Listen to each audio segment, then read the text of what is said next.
All right, y'all, check me out. Check me out. Good morning. Good morning. It's a little bit after noon, but I still say good morning anyway. Shout out to everybody, man. Do me a favor. Make sure you go follow me on my Instagram page at the Podcast with Soul. I want to welcome all the new subscribers to this channel. Welcome to the Podcast with Soul. I want to welcome all my new subscribers to, let me make sure my tie's straight. All my new subscribers to or followers to my Instagram. But you can subscribe to my Instagram too, because I got memberships over there. All right, so I got some more publicly available court documents. This is the transcript of the Franks hearing dated October 17th, 2016, Volume 1. And just let me do a quick disclaimer right off the top. Stigmatism in My Soul, Gumby Publishing, the Podcast with Soul, Sean Xavier Gumby Jr., or myself, Sean Xavier Gumby Sr. None of us attempt or wish to defame, libel, or slander anybody in talking about the court case that I've been talking about. All of these documents, everything that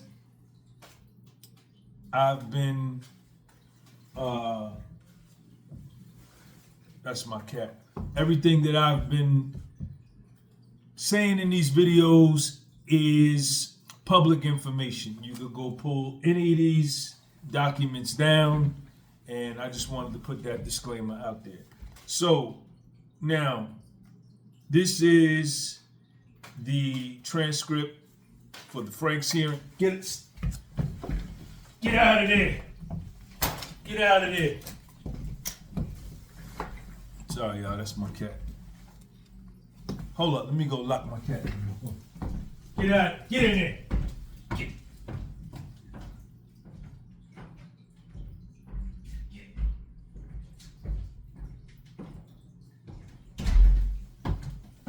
All right, sorry about that, y'all. All right, sorry about that.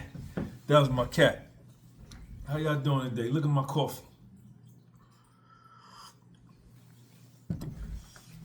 All right, so this is the United States of America versus Dion Gatlin, that we all know as Cuffy. At this particular Franks hearing, there are 4 defendants. Dion Gatlin, which is Cuffy, Timothy Rush, Andre Rush, and a gentleman by the name of Gibbs. And all of them have attorneys, are represented by attorneys. So at this Franks hearing, man, what's interesting about this case with Tammy Cowins is she is a confidential source. She's a DEA agent. But she is extended protections that aren't common in a lot of court cases. Like, anytime she comes to testify at this particular hearing, they close the courtroom. No press, nobody, only the judge, the U.S. attorneys, the defendants themselves, and their defense counsel. Nobody else is allowed in the courtroom, not even the press. There's one other gentleman who's in there, and this is the guy, his name is Mr. Sullivan. He's from the Office of the Inspector General, or either the Office of Professional Responsibility. Now, what they're going over, first they meet in the judge's chambers to sort everything out and, get everything straight in terms of because what they're going to do, the United States government is going to direct examine Tammy Cowins, or CS1. And then the defense attorneys are going to get a chance to cross-examine her, right? And this is all tied to,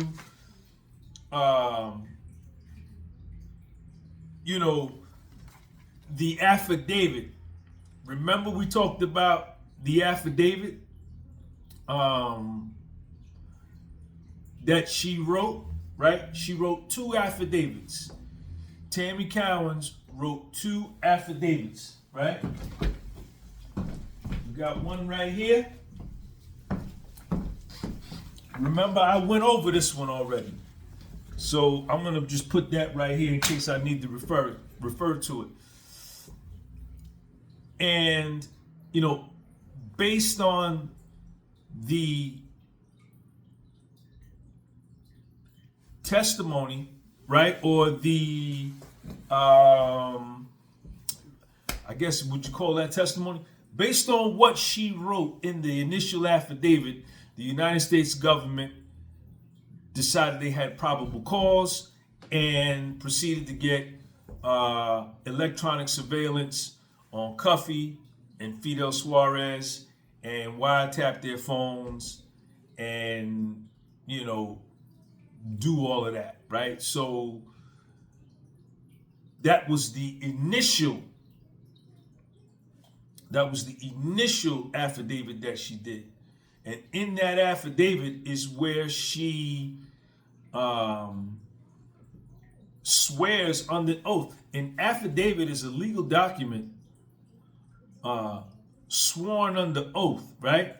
And let me say this, at this Franks hearing, Tammy Cowans is not given immunity, right? Statutory immunity. She's not given protection where she can't be prosecuted. So bear that in mind, right? Now,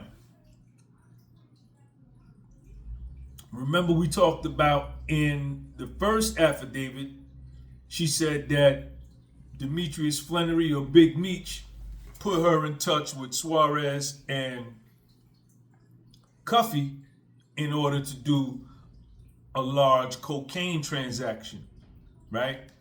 And, she went with that, right? And then we found out later,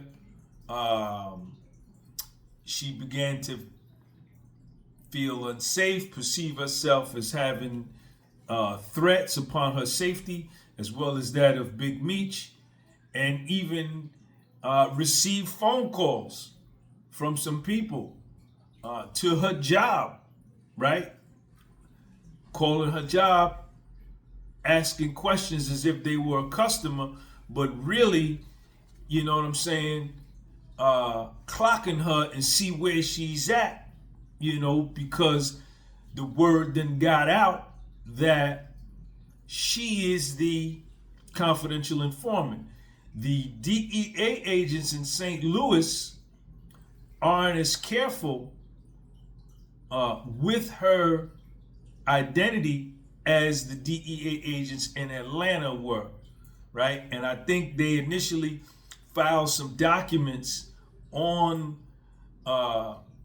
Pacer or in the public, identifying her as the confidential source, CS1, or as an informant. And then once niggas found out it was her, then they began to step to her. You understand? And at that point, she goes to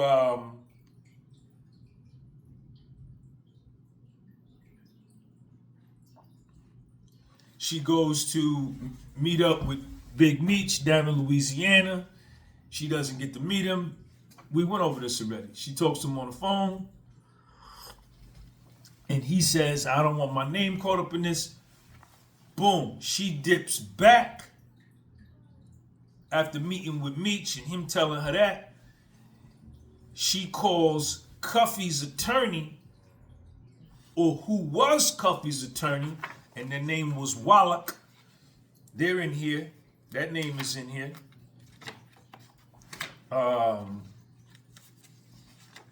And tells Cuffy's old attorney, like, yo, what I wrote in that first, everything I wrote in that first affidavit, it ain't right and exact. You know, it's not factually correct, right? But this is the thing. Perjury is punishable by imprisonment, right? She doesn't sign the second affidavit. The second affidavit where she comes and starts saying, yo, this ain't right, that ain't right, this ain't, she don't never sign that. She just draws it up, right? And sends it to people, unsigned, just kind of trying to muddy up the water. You understand? So this is what we're dealing with in this Franks hearing. Now, this thing gets deep, man. This is so deep, man. Terry White's name comes up in here, right? Remember that she, Jack Harvey said that she was the heart and soul of that case. You remember I read that on the other video. And she ended up getting a $55,000 reward for, y'all hear my neighbor downstairs yelling? She ends up getting a $55,000 award for her help in having Terry White investigated, arrested, indicted, and convicted. And I think he was sentenced to 96 months in prison on a weed conspiracy. Remember that part. That's very, very important. So, you know, under direct examination by the United States government, this is deep, y'all.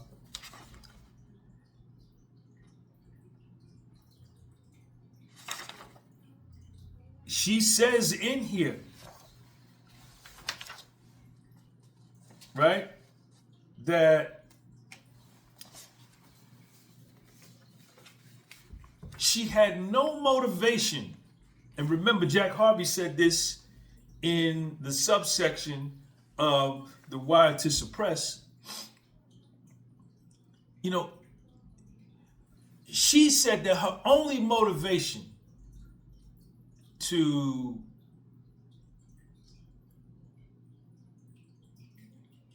get Terry White jammed up was that she just felt she was mad because he unwittingly used her to launder drug money with some credit cards.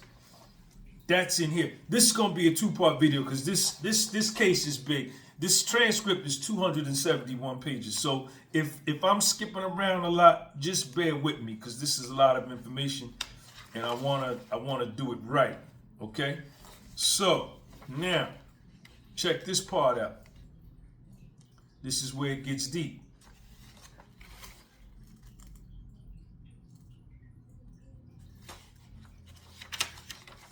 Now they're talking about when she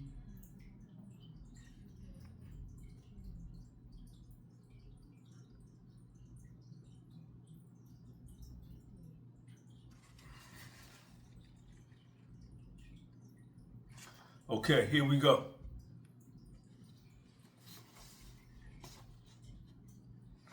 So after Tammy Cowins does a fantastic job getting Terry White locked up, providing actionable information, Jack Harvey retires, but immediately hands her over to Keith Cromer, right? And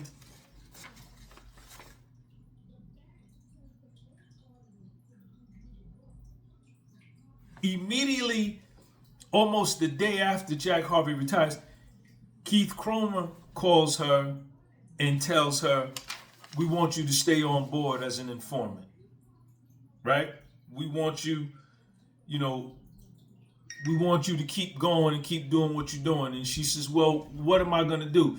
And he tells her that she's going to primarily be jamming up Hispanics, right? Making phone calls, picking up money, picking up drugs. But primarily, her focus is going to be on Hispanics.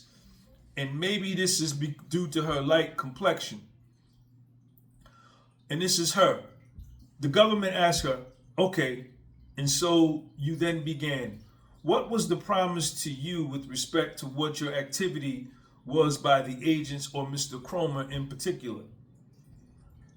Well, when I met to discuss what would I stay on board, I asked, what would I have to do? And I was told just what I just advised you in regards to the Hispanics. And that's when I said, okay, and can I get, if I get something big, and Keith Cromer interrupted her and said, you'll get a lot of money. And I said, can I get Demetrius Flannery's time cut? This is page 57. This is in the court documents. I'm going to post this link to this particular document, or you can pull it up on your own. It's the Franks hearing, volume 1. It's 271 pages. This is on page 57, line number 20 and 21. And he said, we can work on that. And then the government asks her, and you mentioned Demetrius Flannery's name to Mr. Cromer. She said, yes, I did. And it was about perhaps helping him out. Yes. The government asked, Big Meech? She said, yes, for a time reduction.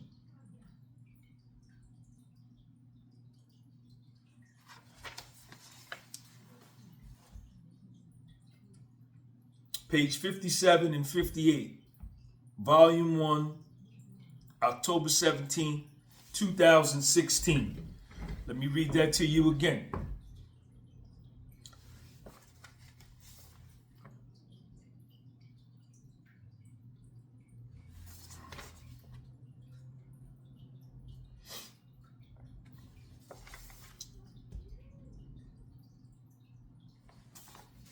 What were you told by Mr. Cromer or the other agents that you were supposed to do? Basically, that they would set up for me. Basically, that they would set up for me for Hispanics. That I would either go pick up money or drugs or bring it back or make phone calls.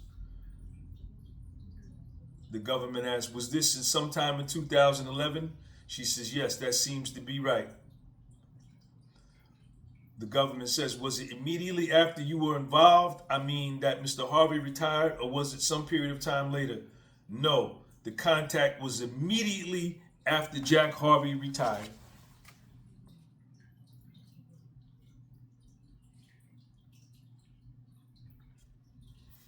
And here, let me read this part again so y'all can hear it.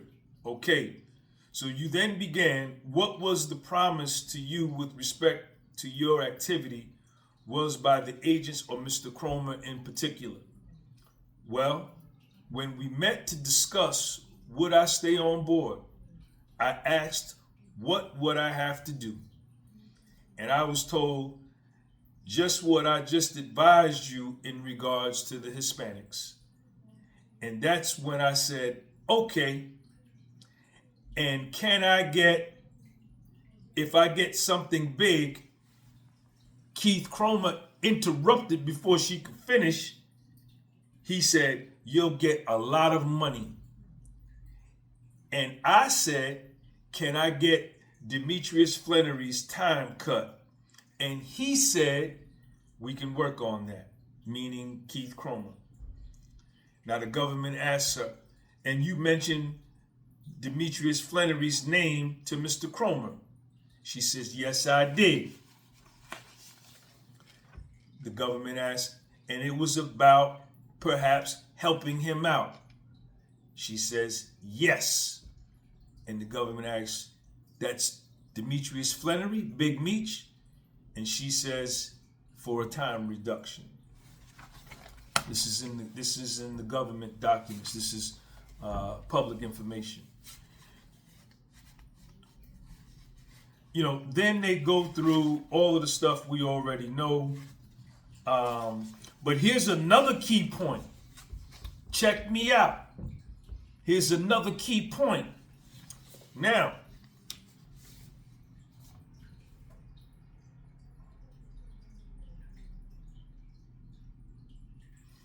the government asks her, what was your relationship with Big Meech?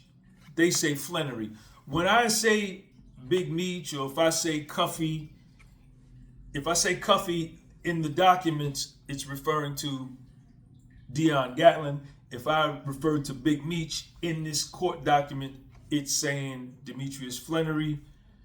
You know what I'm saying? If I mention Tammy Cowins, they're referring in this document as CS1, but I'm just going to say the names that we know. What was your relationship with Big Meech? He was my friend. Okay. Or is my friend. Was there any business relationship? Yes. Did you have any business relationship with him? Yes, I have his life rights with creative control and his power of attorney. And how long ago was it that you became acquainted with Big Meech? I would say 2000. He got incarcerated in 2005. In 2002 is when I met him.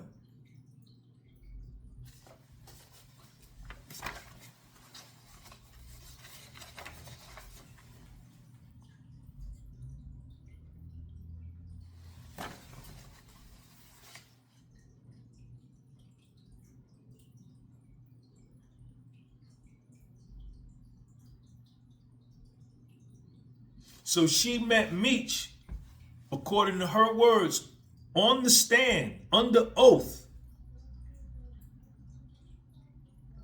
The government asked her, how long ago was it that you became acquainted with Big Meech? She says, I would say 2000. He got incarcerated in 2005. It looked as though she was trying to, like, doing this, trying to figure out, she says, I would say 2000, he got incarcerated in 2005. In 2003, 2002 is when I met him. So she knew him, she met him and knew of Meech going back to 2002, 2003. That's very important. So they go on and, you know, they talk about trying to get a film deal. And then initially, the government asked her about Cuffy and how she met Cuffy and their initial conversation. And in the beginning, Cuffy was only interested in Tammy Cowans because he wanted a piece of the action with the life rights. He wanted to get down with that too. You know what I'm saying? There's another dude's name in here, and Cuffy wanted to get down and buy the life rights too. It talks about more in here, the Cuffy and Suarez meeting up with the truck of the cocaine. Cuffy, Tammy Cowans ends up connecting Cuffy and Suarez. They do the deal. Cuffy jerks the nigga for some money. Cuffy doesn't pay Suarez all of the money. Suarez calls Tammy Cowans back. He's heated, Like, yo, my man ain't gave me all the cheese. Where's he at? You know, so all of that is in here. You can read that. And here's another interesting point, man, that I thought was real interesting. This story, this is a wild story, man.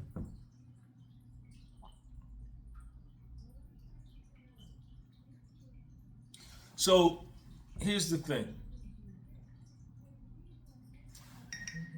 The government is asking her again, like, what are you, now that you down with Keith Cromer and these other agents, David Aguilar, Keith Swopes, all these other dudes, and they're all under investigation from the Office of Professional Responsibility and the Office of the Inspector General.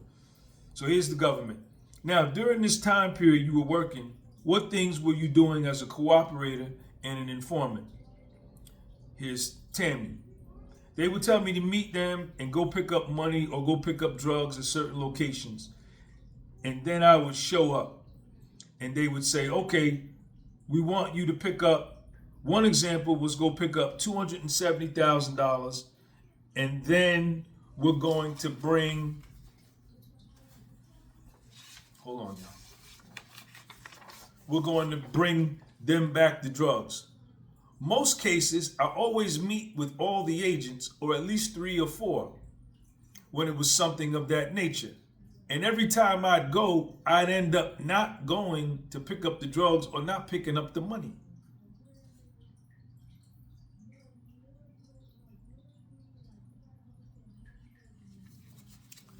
So here's something that's interesting. They give her, Keith Cromer gives her $80,000, man.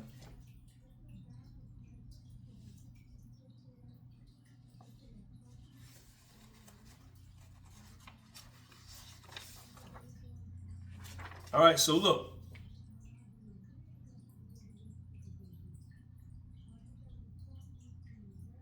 So Jack Harvey's now retired, right? But Tammy Cowins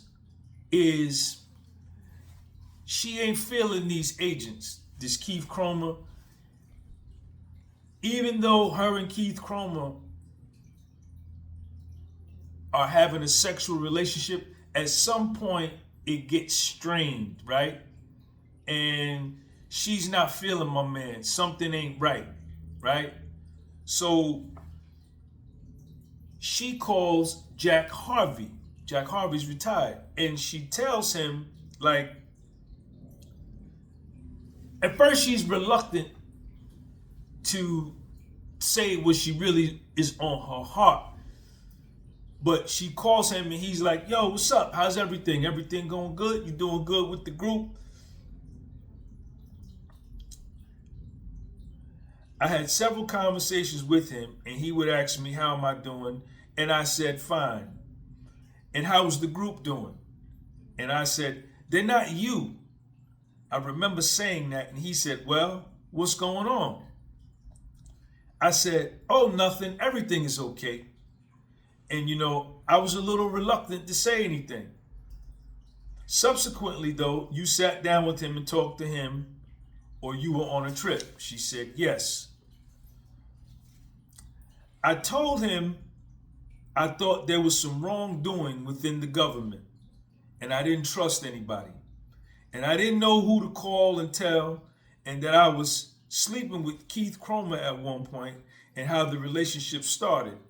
And presented him with the facts within things. He asked me a lot of questions. This is Jack Harvey asking the questions. And I answered his questions.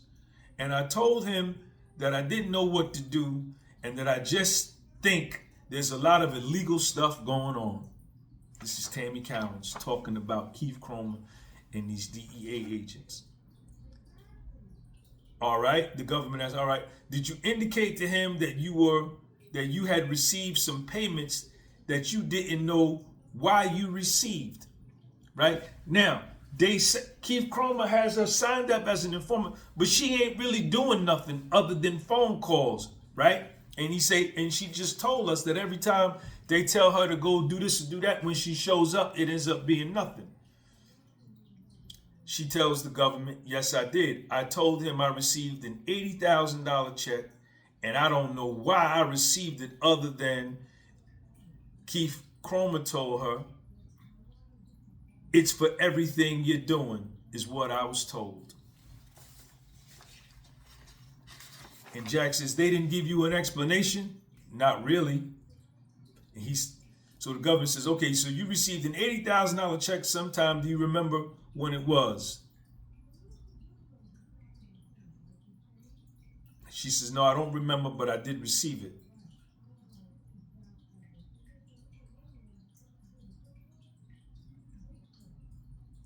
Then they talk about how they're going to pay her rent.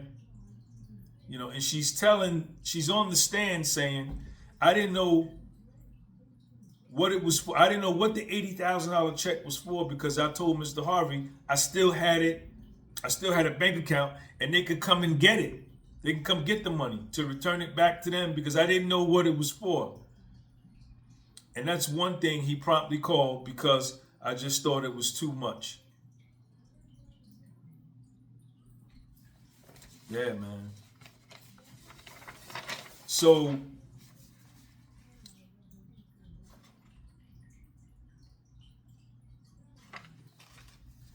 it's, so Jack Harvey, once he hears this, he reaches out to Keith Cromer's boss and Keith Cromer's boss's boss.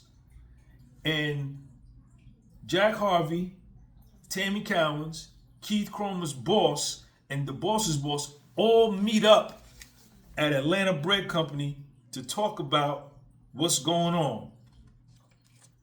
And she tells them. She tells them that she's not really doing much and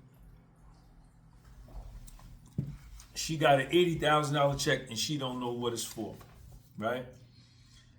And then there's this other, Keith Cromer then tells her to, after they give her this $80,000, they make her move, right? And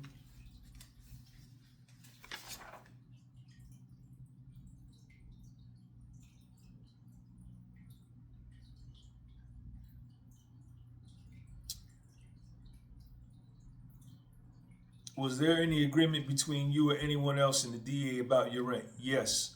So they said for 12 months we'll pay when he said for me to move from my home, and for 12 months we'll take care of your rent. The government asked, did he tell you why he thought you needed to move? Because Cuff knew where I lived. I said Cuff knew my address from us corresponding years ago in regards to the movie situation. And Keith Cromer said, yeah, because that broke motherfucker has put 3 bodies in a trunk. He just killed 3 people and put bodies in the trunk or something to that effect. And then she, they go into why she got the $55,000 about the Terry White case. And she gave the story that this is crazy. This is crazy. Check this out.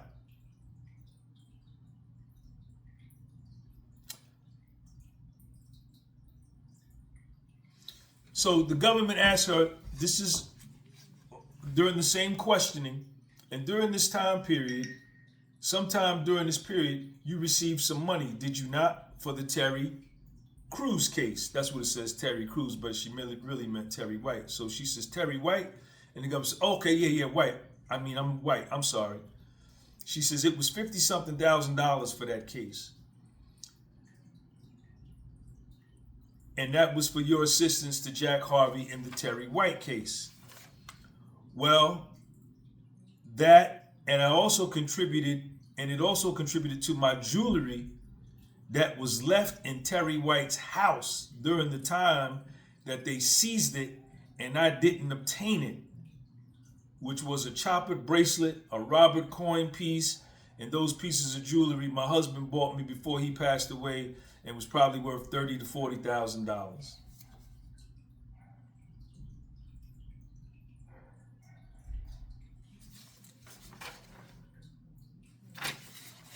There's a whole, I'm going to do another video. There's a whole nother 100 pages to this thing that I got to read, that I read some of it. And in the pages that I've read,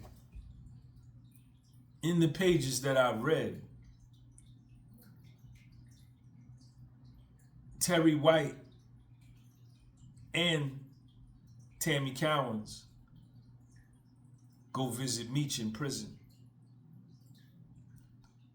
Terry White either drove Tammy Cowins to visit Meech in prison, or Terry White rode shotgun in the passenger seat with Tammy White. Or either Terry White rode shotgun in the passenger seat with Tammy Cowins to go visit Meech in prison.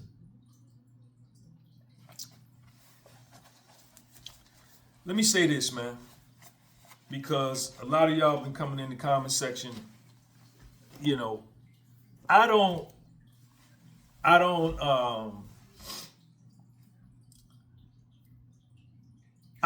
a fan of nobody, right? What I've been doing is trying to provide and give as an unbiased, objective analysis of this case as I possibly can. You know, a lot of you dudes from Detroit seem to think that people is just trying to diss Detroit. You know, when I was in federal prison, one of my tightest homeboys was a nigga named Brightmore C. He's from Brightmore in Detroit. That was my man. I was cool in there with dudes from Saginaw, dudes from Kalamazoo. At FCI Morgantown, when I was there in 2014, 15, and 16, Detroit and Michigan had one of the biggest cars on the compound.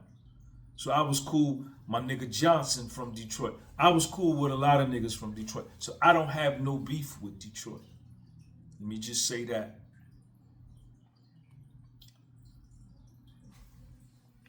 My nigga Black, one of my main niggas that I chill with when I was in the feds, was from East St. Boogie, or the Boogie, or East St. Louis, Illinois, which is right next door to St. Louis. That was my main man. He actually, as I shared in prior videos, told me about this case when we was in prison. And then when all of this came up with 50 Cent, I called him and he told me the same story again. My bunkie, one of my bunkies, before he left, was from St. Louis. I called him, when did I call Crawford? Saturday night. Today is Monday.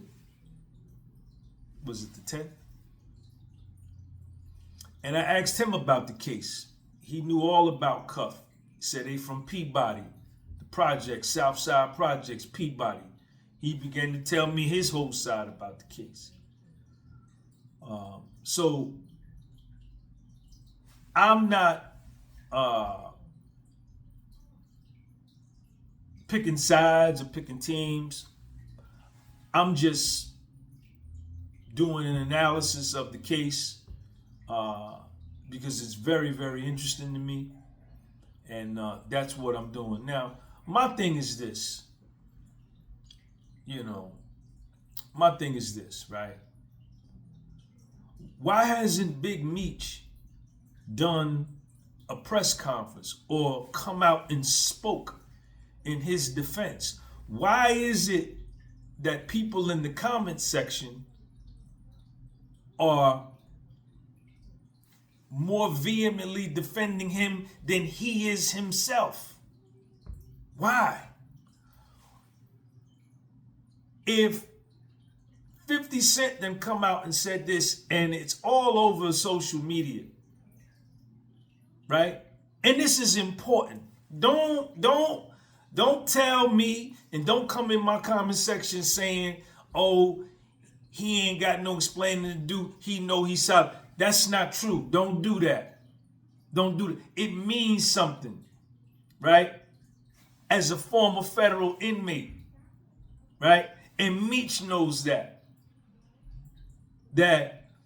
your integrity, and I don't want to hear, yo, he ain't in prison no more. That never leaves you. The one thing that you don't want to be, right? Stamped as is a rat, right? And with his whole legacy, with Meech's whole legacy, the BMF, him, his name, his son, his name, his son, his name, his son, his name, his legacy. Why hasn't he come out and made a video and say, yo, all these allegations is false? Check my paperwork. Why is he not defending himself and his name? Right? And let me say this. I've been seeing other YouTubers and social media influencers, some of them that did federal time, speaking, describing Meech's time in prison. Oh, we always had 20, 25 guys around him. Everybody dapped him up, was taking pictures, everybody. That very well may be the case. I don't know. I wasn't there. But I bet you most likely 99% they didn't know about this. Because I thought Meech was money. I thought Meech was money. Right? I thought just, he took the 30 ball, took the 30 years. None had ever came out as far as this before. I thought the nigga was money, right? But after digging, right? And so far yet,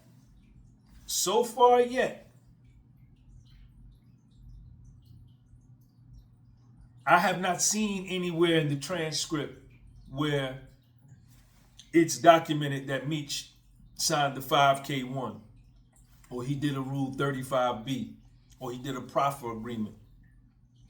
And that's necessary, right? You need to see that in paperwork, right? That really clinches everything once it's documented in the paperwork. The same way I'm reading that, in order to definitively say homeboy is a rat, you need to see that, right? I haven't seen that yet. But let me say this. In the federal system, the motion to suppress, is shaky, man. It's shaky. And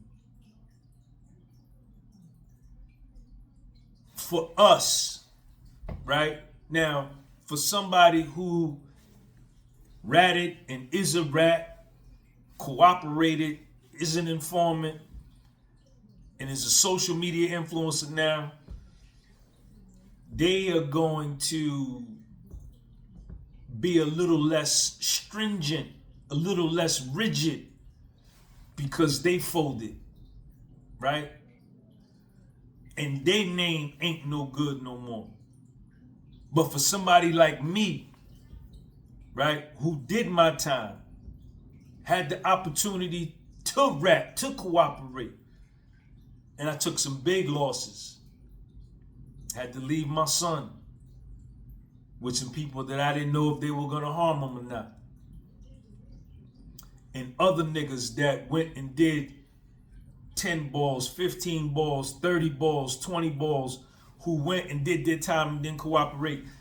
To them, and to us who didn't cooperate, this is no good. This is no good. This is no good. It's no good. It's no good. Whether you from Detroit or not, just just that is no good. Even without seeing a safety valve, a Rule 35B, a proffer agreement, a 5K1, that's no good to niggas on the compound. When I say niggas, I mean the white boys in the feds who stayed solid, the Mexicans in the feds that stayed solid, the Puerto Ricans, oh yay, in the feds who stayed solid, the Dominicans, the Europeans, the Africans, the Asians, the foundational, to anybody in the feds that didn't rat, did their time and came home, they not going with that. They not giving Meech no pass, because that ain't the way it go down on the compound. Now, to the YouTube community and the Instagram community and all of you guys that are social media consumers and you're fans of Big Meech, and even in this society, y'all gonna let it ride because it's entertainment for you. It don't bother y'all, right? But to Meech, let me say this. It bothers him. I don't care how much jewelry he got on his neck, how much money he may get. He knows for a fact that the respect that's most important from the world that we come from, and here go my paperwork over here. Let me see if I can find it real quick. Let me see if I can find y'all mine.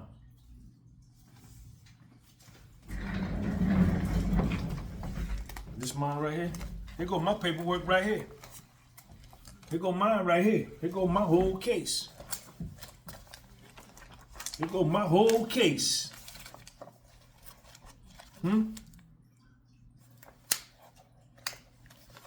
United States of America versus Sean Gumby.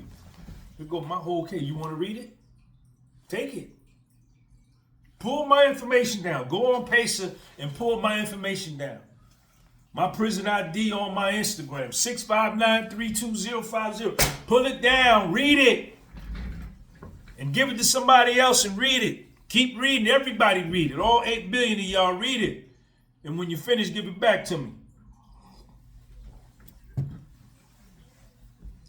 To us, it means something. And, federal prison is a stripe. It's a stripe. It's a stripe above state prison because you're prosecuted by the United States of America, right? It's who's higher than that can prosecute you. And, it's a brotherhood when you go in there and you come out. And you meet, you kick yourself.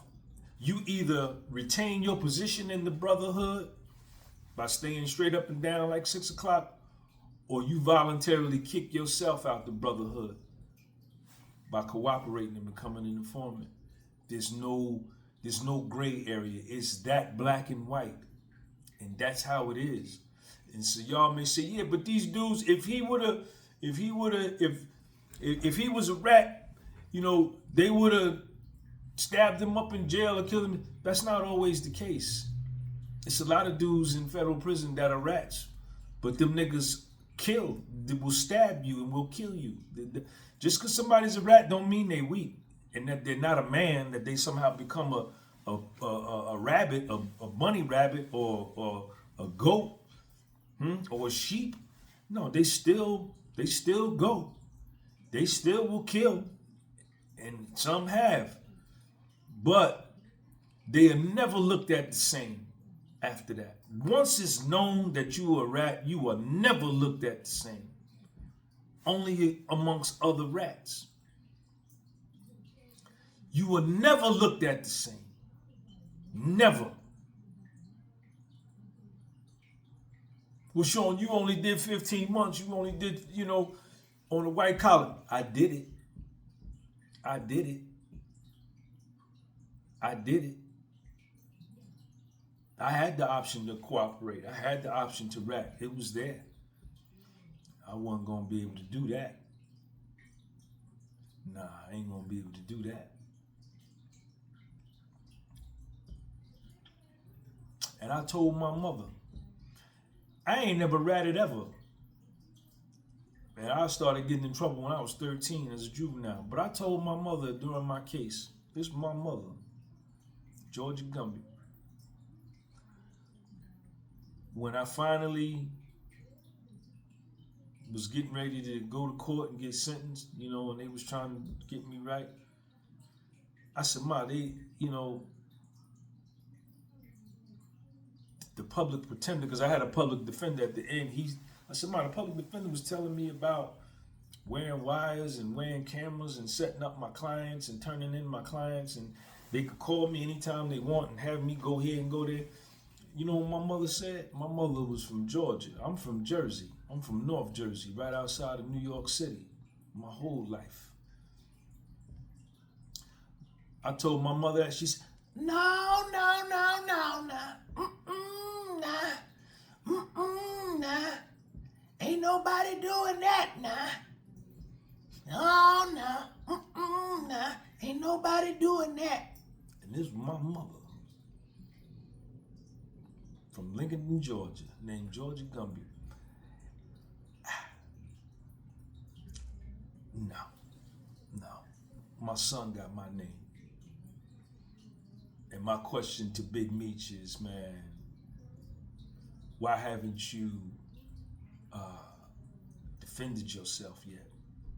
See, because when allegations are made against you, even if they're false, if you try to remain silent and be like, yo, I ain't sweating that, I know that ain't true, but you keep silent, sometimes your silence can be misconstrued as agreement or truth. Especially something as serious as your reputation and your legacy and your name and your son's name. You have to come out and defend it and say, man, this here ain't right. If somebody alleged some allegations against me, my name's Sean Xavier Gumby Jr. and my son's name, my name's Sean Xavier Gumby Sr. and my son's name is Sean Xavier Gumby Jr. and they come out with some outlandish, egregious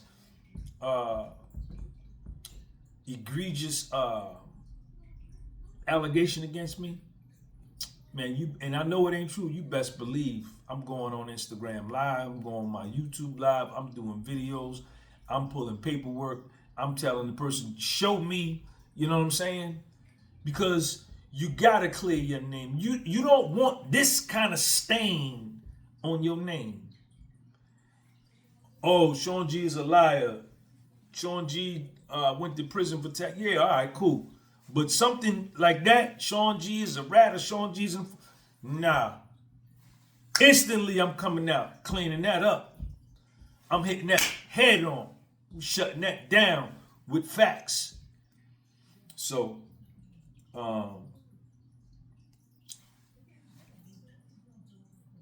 if Big Meech, if you want to come on my platform, man, and sit down with me and tell your side of the story, I'm open to it. Same thing with Cuffy. I actually got my man, I'm trying to get Cuffy on my joint. I'm working on that. But Cuffy, if you want to come on my joint, man, and tell your side of the story, I'm open.